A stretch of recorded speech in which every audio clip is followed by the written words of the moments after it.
have been asked dozens and dozens of times to share my recipe for Scott's semi-famous barbecue rub.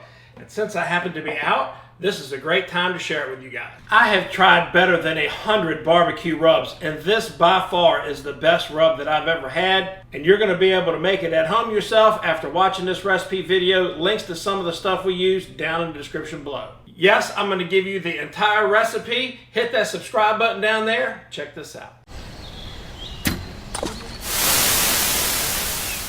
This recipe here took me, gosh, almost 2 years to get exactly how I liked it, and I think it is the absolute best barbecue rub you can get your hands on. So why didn't I just try to scale this thing up and sell it myself? Because everybody's selling a barbecue rub these days, and it's just a whole lot easier to share it with you guys. Here's the catch. I'm not putting this in the video. You guys are going to have to write it down. That's right. I need some watch time, so you guys got to watch the whole video, and I will give you every single ingredient, all the measurements, and the secret to make this rub go a lot better into the meat. So grab you a pen and a piece of paper. We'll get started right now. These ingredients are in no particular order.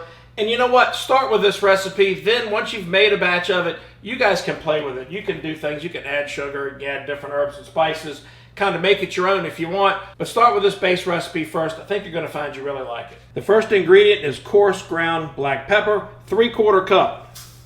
Second is salt, and this is very important. You need to use plain salt, not the iodized kind. Another 3/4 cup. Well, it really takes a while to pour that stuff, doesn't it? There we go, 3/4 cup. Granulated onion. Now this says onion powder, but this is a little bit more granular, and that's what you're looking for, not the actual powder stuff. So granulated onion, 1.5 cups.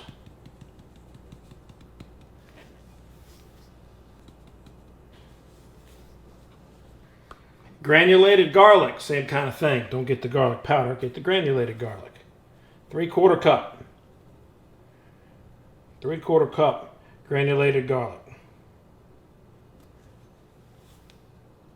Are you getting this so far? Yes, there's some tips along the way you'll need. Paprika, 3/4 cup.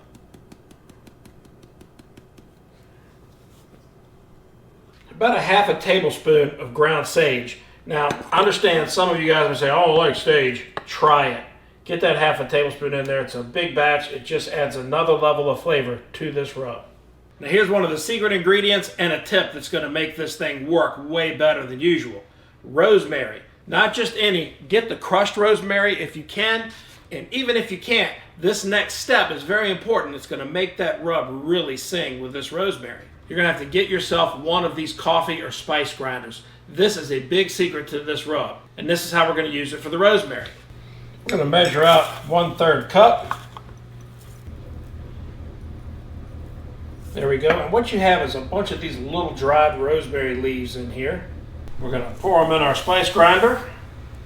We're going to set it on the larger setting here. And go ahead and turn it on. And you want to go ahead and pulse this, because what we're going to do is break up those rosemary leaves into smaller pieces.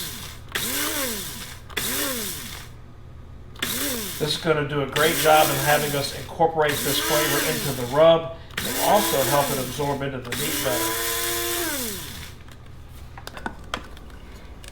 See, much smaller pieces. You need those smaller, almost powdered pieces, but you also still need some of the big ones in your rub for some character. You can grind this up as fine as you want, but definitely you want to run some of it through the grinder. And don't put away your spice grinder just yet, because you're going to need it again. Now you notice there's no sugar in this rub. No brown sugar, no white sugar, no any kind of sugar. This rub doesn't need sugar. This is more of a salty, savory rub. So those of you that are diabetics or sensitive to sugar for whatever reason, doing Atkins, whatever, keto, there's no sugar in this rub, so you can use as much of it as you want. So you take your whisk and give it all a really good mix. You're going to have some pretty good sized pieces of paprika floating around in here that we got to bust up. Now don't think we're done yet, because we're not. There's one more very important step you guys got to see to make this rub work as good as it does. We're going to scoop about half of it into another bowl. This will make sense in just a minute. And you guessed it, we're going to run this half through the spice grinder. Running this rub through the spice grinder, but not all of it, is going to help it sink into the meat that much better. Almost like a dry marinade. So we're just going to let that run for a few seconds. This is just a Hamilton Beach coffee and spice grinder, and I'll put a link to this in the description below.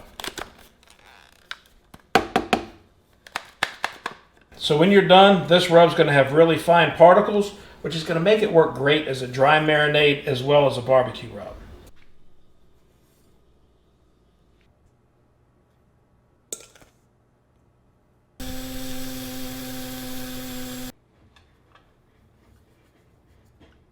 Not quite done yet. Now that you got that part done, you got to whisk all this together so you get that finer powder of the rub in with the bigger particles. This is what's going to give it that wonderful character that only this rub's going to have. But don't run off. We're not quite done just yet. And this is what that finished product looks like. This is a great reason to save some shaker containers. Get yourself a funnel, cut the bottom off, and fill her up. Now you guys can pretend this is your own top secret rub too, and I'll never tell. Then there's going to be one last thing to do. Your last step is an assignment. I want you to comment down below on what you're going to do or what you did do to make this rub your own, if anything, or if you just liked it like it is. The only thing I'm asking you guys is give me that thumbs up like button for sharing this top secret, well, no longer top secret, rub recipe with you guys. Don't forget to hit that subscribe button down there if you haven't already. Thank you very much for watching. We'll see you next time. I hope you remembered that thumbs up like button. And that is what the end result looks like.